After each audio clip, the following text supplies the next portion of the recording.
Standard 10 students, good morning to all of you. In your bio transportation chapter 3 जो है उसमें हम लोग फंक्शन ऑफ ब्लड आज पढ़ने वाले फंक्शन ऑफ ब्लड।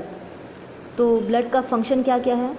तो ट्रांसपोर्ट ऑफ रेस्पिरेटरी गैसेस, हमारे बॉडी में जो है ऑक्सीजन लंग से कैरी होता है टिश्यू तक। उसके अलावा जो है कार्बन डाइऑक्साइड जो है कार्बन डाइऑक्साइड टिश्यू से लंग्स तक जाता है ताकि वो बाहर आ सके। तो ये कैरी करने के लिए, ये रेस्पिरेटरी गैसेस को कैरी करने के लिए ब्लड जो है उसी में ये घुलकर एक जगह से दूसरी जगह ट्रांसपोर्ट होता है। तो transport of respiratory gases. Second function हो गया ट्रांसपोर्ट ऑफ न्यूट्रिएंट्स। जो न्यूट्रिएंट्स इज एब्जॉर्ब होता है स्मॉल इंटेस्टाइन में, वो ब्लड में इंटर करता है, ब्लड कैपिलरीज में। Blood carries these nutrients and distributes them to all parts of the body. Third जो है उसका फंक्शन है ट्रांसपोर्ट ऑफ वेस्ट प्रोडक्ट। जो वेस्ट प्रोडक्ट है हमारे बॉडी के, जैसे यूरिया, यूरिक एसिड, ये इसको जो है कैरी ब्लड के थ्रू ही एक्सक्रीटरी ऑर्गन तक ये पहुंचता है। फोर्थ जो है इसका फंक्शन है regulation of water contents of cells. Blood जो है रेगुलेट करता है वाटर कंटेंट्स, जो सेल का वाटर, जो सेल में जो वाटर कंटेंट्स होते हैं उसे रेगुलेट करता है, कंडक्ट करता है। When the water contents in cell increases, blood takes up the excess amount of cellular water. Blood provides water to cell when they need it. तो ब्लड जो है जब भी वाटर कंटेंट जो सेल में बढ़ जाता है तो ब्लड उसे क्या करता है, एक्सेस अमाउंट जो वाटर का होता है, सेलुलर वाटर का, इसको ऊपर ले जाता है। ब्लड जो है इसे एक्सेस अमाउंट को ऊपर ले जाता है। ब्लड जो है प्रोवाइड करता है water to cell when they need it, जब इसकी ज़रूरत होती है ये सेल को वाटर प्रोवाइड करता है। फिफ्थ जो है इसका फंक्शन है regulation of body temperature. Body temperature को ये मेंटेन करता है, रेगुलेट करता है। Increased body temperature resulting from the excess respiration of particular tissues is equalized by circulation of blood। ये जो है जो हमारे बॉडी का जो फंक्शन होता है, increase body temperature resulting from the excess respiration. ज़्यादा अगर हम रेस्पिरेशन करते हैं या कोई पार्टिकुलर टिश्यू जो है वो उसका जो है जो सर्कुलेशन है ब्लड का वो उसके इक्वलाइज हो जाता है और हमारे बॉडी का जो है टेम्परेचर इंक्रीज़ हो जाता है। मीन्स जैसे कोई भी हम मेहनत का काम कर रहे हैं तो बहुत ज़्यादा अगर हम उस समय अगर या दौड़ने भागने का काम करते हैं तो हमारा देखते हो बॉडी का टेम्परेचर जो है वो इंक्रीज़ कर जाता है, क्योंकि वो ब्लड का सर्कुलेशन भी टिश्यू के अंदर बढ़ जाता है। अब सिक्स्थ जो फंक्शन है ब्लड का, डिफेंस अगेंस्ट इन्फेक्शन। ब्लड जो है बॉडी में जो भी इन्फेक्शन आता है उसके अगेंस्ट वो प्रोटेक्ट करता है। उसके बाद 7 जो है प्रिवेंशन ऑफ ब्लीडिंग, क्लॉट करने में हेल्प करता है ब्लड के अंदर जो प्लेटलेट्स होते हैं वो क्लॉट करने में हेल्प करते हैं। तो इस तरह से ये सारा फंक्शन हो गया ब्लड का। अब ब्लड जो है, ये जो डायग्राम देख रहे हो तुम लोग अपने बुक पेज नंबर 24 में, वेरियस ये route of blood circulation, route क्या है ब्लड सर्कुलेशन का देख सकते हो। यहाँ पे लंग्स है, लंग्स से एक तरफ जो है लाइट शो कर रहा है, एक तरफ डार्क पार्ट शो कर रहा है। डार्क जो है डीऑक्सीजनेटेड और राइट जो है वो ऑक्सीजनेटेड ब्लड को शो कर रहा है कि सर्कुलेशन किस तरह से हो रहा है। तो ये पल्मोनरी आर्टरी, राइट आर्ट्रियम, इधर ये हार्ट है, और राइट वेंट्रिकल, वेना कैवा, ये जो नली है, और various parts of the body, उसके थ्रू जो है बॉडी के वेरियस पार्ट्स में। इधर पल्मोनरी आर्टरी है तो इस तरफ पल्मोनरी वेन है। ये लेफ्ट आर्ट्रियम है, ये हमारे बॉडी का सिस्टम पूरा शो कर रहा है। ये जो हार्ट है, हार्ट से, और ये लंग्स से हार्ट की ओर, और अगेन हार्ट से लंग्स की ओर, और सारे बॉडी पार्ट में। तो ये इस तरह से शो कर रहा है। ये लेफ्ट आर्ट्रियम, ये लेफ्ट वेंट्रिकल, ये एरोटा बोलते हैं, जो मोटा पाइपलाइन है जिसे एरोटा बोलते हैं। तो various parts of the body. तो इस तरह से जो है ब्लड का सर्कुलेशन जो है होता है, डीऑक्सीजनेटेड से लंग्स में जाके ऑक्सीजनेटेड होकर पूरे बॉडी पार्ट्स में।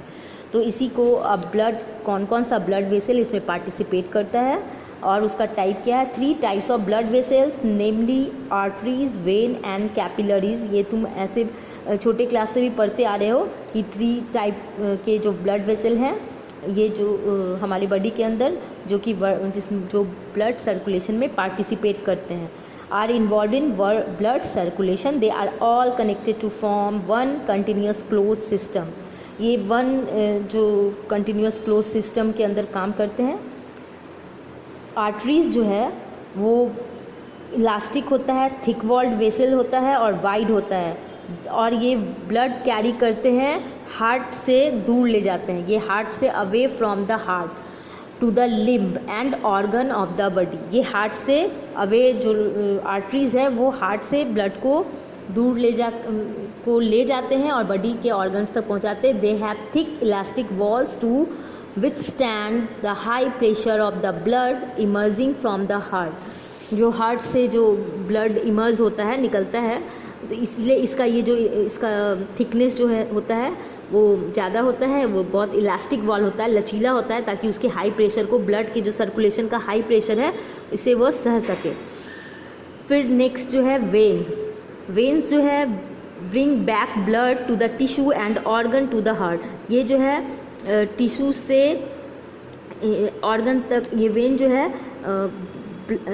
ब्लड को जो है टिश्यू से, ऑर्गन से हार्ट तक पहुंचाते हैं, बैक फिर से हार्ट तक पहुंचाते हैं। The blood in veins flows under less pressure. तो यहाँ पे प्रेशर कम होता है क्योंकि ये बॉडी टिश्यू से हार्ट की ओर ले जा रहे हैं।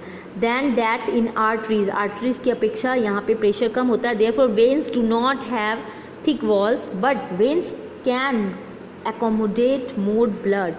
Veins have valves and allow blood to flow in one direction only. इसमें एक वाल्व लगा होता है, वेन्स के अंदर एक वाल्व होता है जिसके कारण ब्लड जो है वो ओनली वन डायरेक्शन में ही वो फ्लो करता है, ये नहीं कि इधर उधर ऊपर नीचे नहीं चला गया, ओनली वन डायरेक्शन में ब्लड जो है इसके अंदर फ्लो करता है। अब है कैपिलरीज। कैपिलरीज जो है arteries branch out into smaller and thinner blood vessels called arterioles. This divided into still smaller vessel to provide blood to all the sales.